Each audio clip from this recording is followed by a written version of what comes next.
Hi உறவுகளே, வாங்க. காலையில் குட்டீஸ் கேட்டாங்க இடியப்பம் செய்வோன்னு. சரி செய்யலான்னு சொல்லிட்டு காலையில் மாவு பிசைஞ்சு இடியப்பம் பண்ணிகிட்ருக்கேன். பார்த்தீங்களா, நல்ல அழகாக பூ போல் இட்லி எல்லாம் ஒரு தட்டு பண்ணிவிட்டு அடுத்த நெக்ஸ்ட்டு தட்டு பண்ணிகிட்ருக்கேன். பண்ணி முடித்து குட்டீஸுக்கு ரொம்ப பிடிக்குன்னு சாட்டர்டே வீட்டில் இருக்காங்க, அதனால் பண்ணிகிட்ருக்கேன். பார்த்தீங்களா,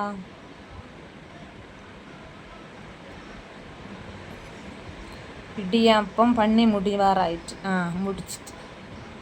முடிச்சிட்டு இனி அடுத்து தட்டில் வச்சு வேக வச்சுட்டு எடுத்து வெந்துட்டு நல்ல சூடு. பார்த்தீங்களா, அவ்வளோ பூ மாதிரி அப்படி செட்டோட விழுந்துருது. பார்த்தீங்களா, வா, பார்த்தீங்களா, ஒட்டாமல் அழகாக வந்துச்சு. அடுத்த தட்டு எடுப்போம். அடுத்த தட்டு, ஒரு தட்டு தேங்காய் வைக்காமல் இந்த தட்டு தேங்காய் வச்சு பண்ணியிருக்கேன். அது என்ன அழகாக வந்துரு. பார்த்தீங்களா, இடியப்பம் செய்தாச்சு. அடுத்து காய்கறி கட் பண்ணி குக்கரில் வச்சுருக்கேன் சாம்பாருக்கு.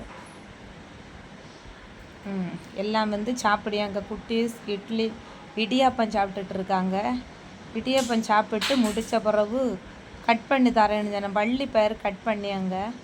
எனக்கு நிறைய ஹெல்ப் பண்ணுவாங்க, வீட்டில் இருக்கும்போது ஹெல்ப் பண்ணி தருவாங்க. அடுத்து கொஞ்சம் மாங்காய் கூட்டு ரெடி பண்ணி வச்சுருந்தேன். அதை பாட்டிலில் அடைச்சிட்டு கொஞ்சத்தை எடுத்து ஒரு பாத்திரத்தில் வச்சுருந்தேன்.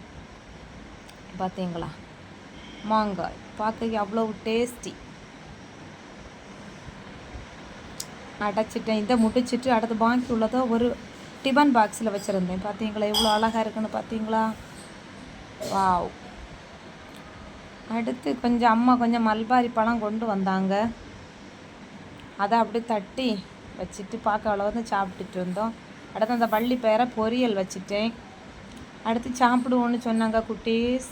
ஸ்லோப்பியா மீன் பொரித்தது. பார்த்தீங்களா, ஸ்லோப்பியா மீன் பொரித்தது, சோறு, நெல்லிக்காய்,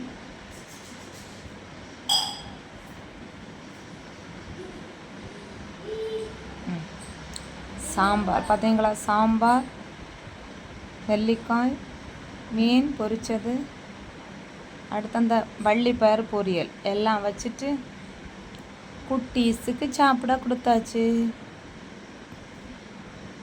சாம்பார் ஊற்றுறேன்.